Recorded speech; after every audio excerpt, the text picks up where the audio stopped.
j'espère que tu vas bien et que tu es confortablement installé pour ton nouvel épisode de podcast, donc sur Oli le podcast. Comme à chaque fois, on se retrouve pour passer quelques minutes ensemble pour bien démarrer la semaine, donc j'espère que tu es en forme, que tu es bien installée et que tu es prête pour ce petit moment bavardage, puisque c'est ton dernier épisode de la série Passer de débutante à confiante. Après ça, tu auras toutes les clés pour prendre confiance en toi, te sentir bien à la salle de sport, te sentir bien dans ton corps et enfin voir des progrès dans ta pratique. Et cette semaine, on s'attaque à un gros morceau, celui qui manque en fait à tous les épisodes, puisqu'on a déjà 4 épisodes assez complets qui t'amènent progressivement à la construction de ton programme et de tes séances pour faire en sorte que tu ne perdes pas de temps et que vraiment tu aies des résultats. Et aujourd'hui, on s'attaque au pilier manquant, donc la nutrition. La nutrition, c'est un beau bébé aussi, puisque ça joue à 50% dans ta pratique. Il y en a qui disent que la nutrition est plus importante que le sport. Je suis pas trop d'accord, parce que certes, ce que tu manges va avoir un impact, évidemment. J'ai adopté un petit chiot, donc si il y a des bruits de fond, je suis désolée, c'est une petite tornade. Donc là, elle est en train de découvrir le salon et elle essaye de manger tout ce qu'elle trouve. Donc je disais que pour certains, la nutrition est plus importante que le sport, mais je suis pas d'accord, puisque le sport, c'est quand même ce qui va te permettre de développer tout un mindset vers tes objectifs que la nutrition va compléter. Donc pour moi, c'est une question de 50-50. Cependant, on entend bien trop de bêtises à mon goût sur la nutrition, et c'est ce qui m'a entraîné moi dans des troubles alimentaires et beaucoup d'autres personnes aussi dans des troubles alimentaires, surtout à l'ère des réseaux sociaux où ce qu'on montre c'est des cours parfaits, tu dois manger ci pour atteindre tel résultat, ou ce que j'ai enlevé de mon alimentation pour obtenir tel corps. Du coup, ça te met dans une énergie hyper néfaste, hyper toxique face à la nutrition qui peut te causer plein de problèmes dans ta progression. Donc aujourd'hui, on va détruire ces idées reçues, on va en construire d'autres pour que tu aies un chemin sain et que tu puisses apprécier le processus et ne pas faire des marches arrière constantes. Si tu débarques sur le podcast, que c'est le premier épisode que tu découvres, je t'invite à écouter les épisodes précédents, puisque comme je t'expliquais, c'est le dernier épisode de la série Passer de débutante à confiante.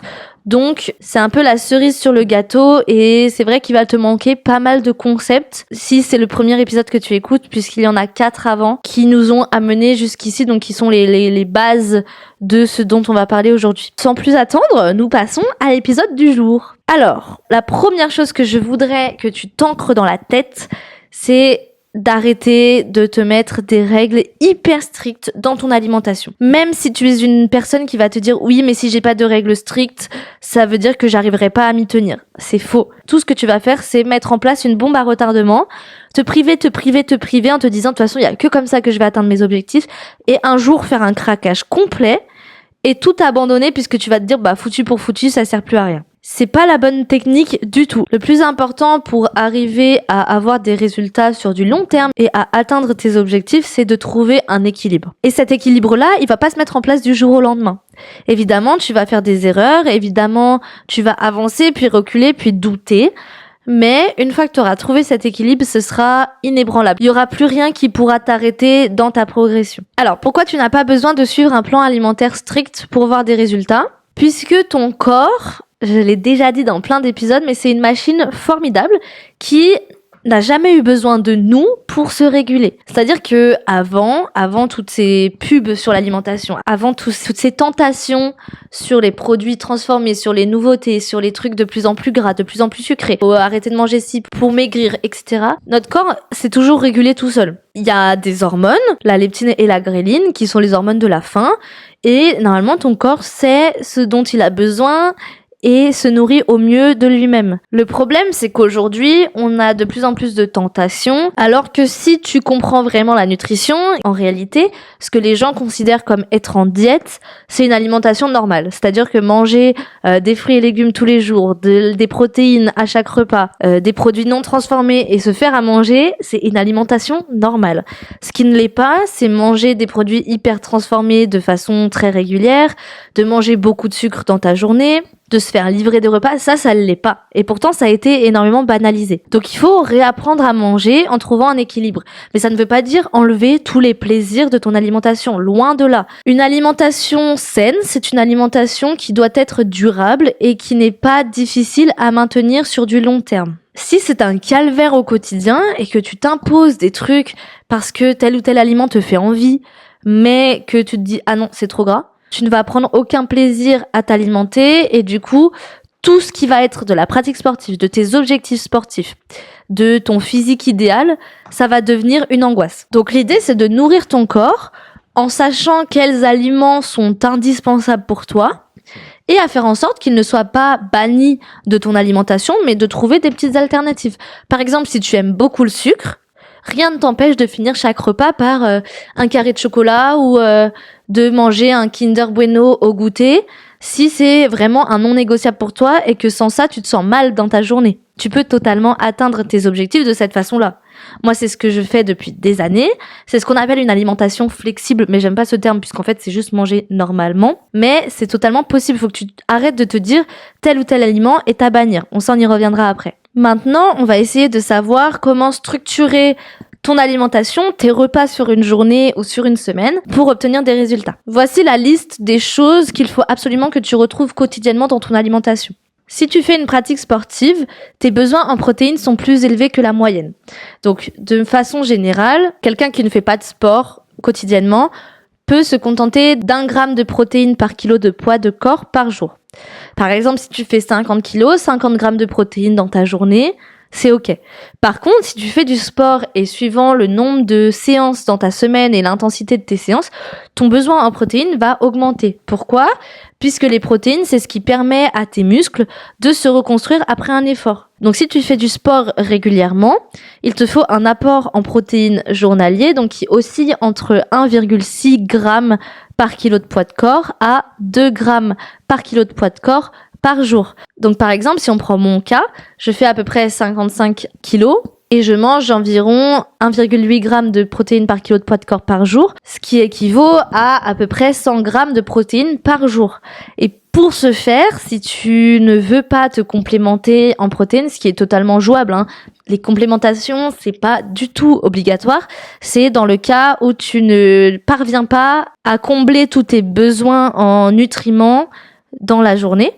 Donc si tu ne veux pas te complémenter, il faut t'assurer d'avoir des protéines à tous les repas de la journée. Et ça ne veut pas dire que tu dois calculer tes calories, compter tes calories. Moi, je le fais pas. Et je sais que j'ai suffisamment de protéines dans ma journée. Pourquoi ? Puisque je mange des protéines à chacun de mes repas. Donc, petit déjeuner, déjeuner et dîner. Et toutes ces idées reçues que tu as dû sûrement entendre, genre pas manger de protéines le soir, puisque ça t'empêche de bien digérer, et du coup de bien dormir, etc.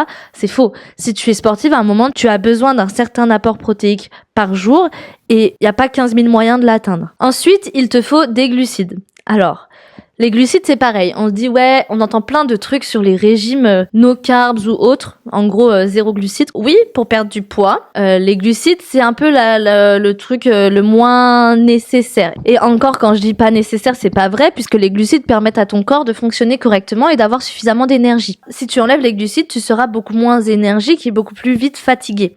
Par contre, c'est le complément de la ration. C'est-à-dire qu'en nutrition, on commence par calculer tes protéines et tes lipides, et après on complète avec les glucides. Donc tu as plus de marge sur les glucides.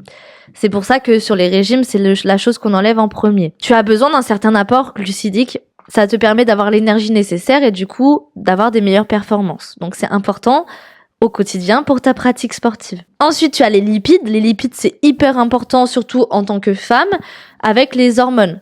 Les lipides permettent la régulation hormonale, et notamment avec les oméga 3 et les oméga 9, sur lesquels il faut faire attention, puisque c'est des choses qu'on retrouve dans des aliments spécifiques, mais qu'on peut sous-estimer un peu dans notre alimentation journalière. Et enfin, des fibres que tu vas retrouver dans les fruits et légumes. Donc pour ça, il faut varier au maximum la couleur des aliments que tu proposes puisque chaque couleur correspond à des antioxydants différents.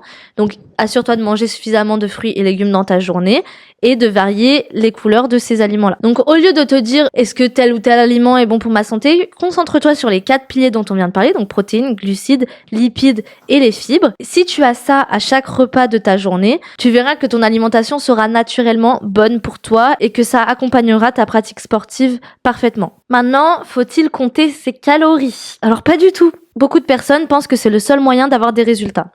Et c'est pas vrai, puisque pour moi, compter ses calories, ça crée des déséquilibres. Il suffit d'apprendre à écouter ton corps. Alors oui, c'est plus facile à dire qu'à faire, évidemment, surtout aujourd'hui où il y a beaucoup de gourmandise qui peut rentrer en jeu, ou alors de frustration parce que tu te compares, ou tu vois que ça c'est pas bon, qu'il faut réduire tel ou tel aliment. Donc c'est plus difficile. Mais compter ses calories, c'est pas du tout optimal. Déjà, puisque les applications sont très généralisées. Même si ça te promet de prendre le plus de détails en compte possible, c'est pas forcément réaliste. Par exemple, moi j'ai fait le test avec une application et avec mes propres tableaux nutritionnels et il y a une réelle différence. Je crois qu'il y avait 400 calories de différence. Et 400 calories chez quelqu'un qui ne s'y connaît pas, c'est énorme. C'est moi personnellement ce qui m'a fait tomber dans les troubles alimentaires puisque je suivais une application qui me disait de manger tant et en fait c'était bien en dessous de mes besoins journaliers. Du coup j'ai perdu 10 kilos en très peu de temps et de façon très malsaine. Donc ça je te renvoie à mon premier épisode, c'est pas du tout le sujet de cette vidéo. Tout ça pour te dire que ton corps sait mieux que les applications ce dont il a besoin. Je vais te donner des raisons de pourquoi. Premièrement, c'est un calvaire à maintenir sur du long terme. Est-ce que tu te vois réellement être obsédé par les calories toute ta vie et maintenir ce mode de vie toute ta vie? Non. C'est pas viable du tout. Enfin, c'est plus une vie, c'est pas une façon de vivre. Oui, c'est bien de faire du sport, oui, c'est bien de prendre soin de soi, de vouloir atteindre certains objectifs sportifs, mais comme je l'ai dit, c'est un marathon et pas un sprint. Donc si tu atteins tes objectifs dans 6 mois au lieu de 3 mois, ça veut dire que c'était la façon la plus efficace pour toi de le faire sans que ce soit malsain. C'était ta façon de trouver un équilibre. Ensuite, tu finis par être obsédé par les chiffres. Donc tu vas avoir la vision des calories sur chaque aliment et il y aura plus rien qui relèvera du plaisir ou de la spontanéité et tu vas totalement te déconnecter de ton corps et perdre cette notion de satiété, de faim et c'est très compliqué à remettre en place. Moi, j'ai mis bien une année entière, voire plus parce qu'en vrai, même aujourd'hui, des fois, c'est un peu bancal, à connaître ma sensation de faim, à savoir quand je n'ai plus faim et à identifier les signaux de gourmandise, de satiété, de réelle faim ou juste d'ennui. Tous ces ressentis-là sont bien plus difficiles à faire revenir une fois que tu as pris l'habitude de ne pas écouter ton corps et de plutôt écouter une application de comptage de calories. Ensuite, ça va te créer des tocs, donc tu vas stresser, tu vas réduire les sorties puisque tu ne pourras pas savoir combien il y a de calories dans ton assiette. Tu ne vas pas être bien si par exemple tu n'as pas de balance à disposition puisque cette notion de chiffre va devenir omniprésente. Et ensuite, il y a une question d'adaptation. Ton métabolisme s'adapte continuellement. Il y a un autre truc qui rentre en jeu chez les filles, donc chez toi, c'est les hormones. Tu as dû remarquer que pendant ta période de règles, tu peux avoir beaucoup plus faim que pendant ta phase folliculaire où tu auras peut-être moins faim. Et si tu ne t'écoutes pas, ça va juste créer de la frustration et potentiellement des crises. Écoute-toi, c'est ok, ton corps travaille un peu plus, tu as peut-être des symptômes, tu as des hormones qui rentrent en jeu et du coup, il a besoin de plus de nutriments. Si ça te fait du bien mentalement, c'est totalement ok. Et puis la semaine d'après, tu verras, ton corps se régulera tout seul. Ça, c'est des choses que tu ne peux pas mettre en place si tu comptes tes calories quotidiennement. Ensuite, pourquoi manger trop peu peut être néfaste et peut te freiner dans ta progression. Si tu ne manges pas assez, ton corps passe en mode survie. Puisque ton corps, lui, il s'en fiche des calories que tu ingurgites. Il va pas se dire, oh là là, on est à 2000 calories. Oh, c'est 200 calories de trop par rapport à d'habitude. Qu'est-ce que j'ai fait? Ouh là là, c'est pas bien, on va les stocker. Non. Lui, tout ce à quoi il pense, c'est à son besoin d'énergie et en avoir assez pour faire fonctionner toute ta machine corporelle. Donc si tu lui fournis pas assez d'énergie, il passe en mode survie et il stocke. Et du coup, il ne va plus perdre de gras et ça va faire l'effet inverse. Donc ton métabolisme ralentit, il va dépenser moins d'énergie pour pouvoir en garder un maximum. Tu vas commencer à perdre en masse musculaire. Je pense que c'est un peu l'opposé de ce que tu veux si tu fais du sport et avoir un corps qui te plaît, etc., atteindre tes objectifs sportifs. Tu vas être fatigué, être irritable et avoir beaucoup moins de motivation, donc ralentir ta progression, et il va stocker. Donc c'est un peu comme une voiture, tu vois, ton corps a besoin d'énergie. Une voiture a besoin de carburant pour avancer, et si tu lui en donnes pas assez, tu tombes en panne. Et ton corps, c'est pareil, si tu lui donnes pas assez de carburant, il va ralentir et finir par tomber en panne. Maintenant, on va parler des aliments interdits. Donc j'aimerais que tu te mettes en tête que aucun aliment n'est mauvais en soi. Même les fast-food, même le chocolat, même les trucs hyper sucrés, rien n'est mauvais en soi. Parce que ton mental en a besoin. Si c'est un aliment qui te fait plaisir et qui contribue à ta bonne santé mentale et à ton bien-être, ça veut dire qu'il ne faut pas l'enlever. Par contre, c'est une question d'équilibre, donc de fréquence et de quantité.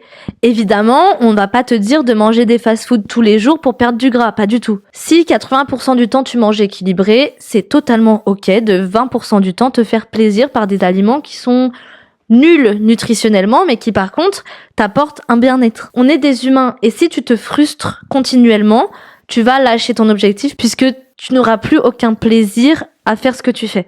Ça sera juste des contraintes et de la privation. Donc si on devait résumer, comment trouver une alimentation qui te convient sur du long terme? Donc c'est assez simple. Normalement, si tu as bien écouté l'épisode, tu as déjà toutes les clés, mais on va faire un petit récap. La meilleure alimentation que tu peux avoir, c'est celle qui te convient sur du long terme, qui t'apporte tous les nutriments dont tu as besoin, mais sans te frustrer. Donc pour ça, on compte pas ses calories, on écoute son corps et sa sensation de faim et de satiété, on ne diabolise aucun aliment, on se fait plaisir de temps en temps. Si tu veux manger du chocolat à chaque repas, fais-le, mais peut-être prends du chocolat un peu moins sucré et garde les trucs très sucrés pour des occasions un peu plus particulières. Par exemple, si t'es au restaurant, un dessert, c'est très bien. Prends ton dessert, prends ton coulant au chocolat, fais-toi plaisir. Et la semaine, peut-être, passe sur du chocolat un peu plus fort en cacao et moins sucré. Donc du chocolat noir à 70% par exemple, au lieu de ton Milka fourré au lait, tu vois. C'est des petites alternatives comme ça qui te permettent d'avoir des aliments plaisir quotidiennement, mais de façon un peu plus équilibrée. Et si, par exemple, pour une occasion spéciale, tu dois vraiment te faire plaisir, fais-le. C'est ok. Une pizza ne va pas te détruire tous tes efforts. Loin de là. Ça va te donner ce petit truc dans ta semaine où tu vas te dire, ok, je me suis fait plaisir, je vais bien, mentalement, c'est ok, ça m'a fait du bien, ça m'a reboosté. Et voilà, je suis prête à reprendre mes bonnes habitudes. Ne te frustre pas, puisque ça va faire tout l'effet inverse. Et enfin, apprends à cuisiner des alternatives gourmandes, mais plus équilibrées. Par exemple, si les fast-foods, c'est vraiment un incontournable pour toi, fais-toi des burgers maison plus sains que ceux du McDo, par exemple. Ou apprends à te faire des nuggets healthy. J'ai une recette qui arrive dans la semaine sur Instagram, donc n'oublie pas de t'abonner, comme ça tu auras plein de conseils, plein de recettes et des entraînements pour progresser quotidiennement dans ta pratique. Mais tu vois, c'est des petites alternatives comme ça que tu peux te faire.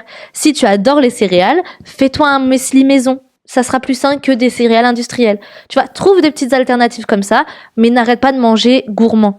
C'est pas parce que tu veux atteindre des objectifs que tu dois manger riz blanc, dinde, haricots verts. Une dernière petite astuce que j'aimerais te donner et qui, moi, me facilite un peu la vie, c'est de préparer mes repas à l'avance. Donc, le dimanche, je prends ma journée ou mon après-midi pour faire des tupes pour ma semaine. Donc, je fais des repas variés, mais je fais plusieurs tupperwares pour la semaine que je mets au frigo.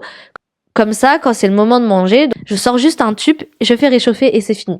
Donc j'ai pas ce besoin de grignoter, j'ai pas ce besoin de commander à manger ou d'aller à la boulange pour prendre un sandwich puisque j'ai déjà à manger dans le frigo. Vraiment, ça te change la vie et moi je le fais depuis quelques mois. Je le faisais pas avant par flemme, clairement, je vais te dire la vérité.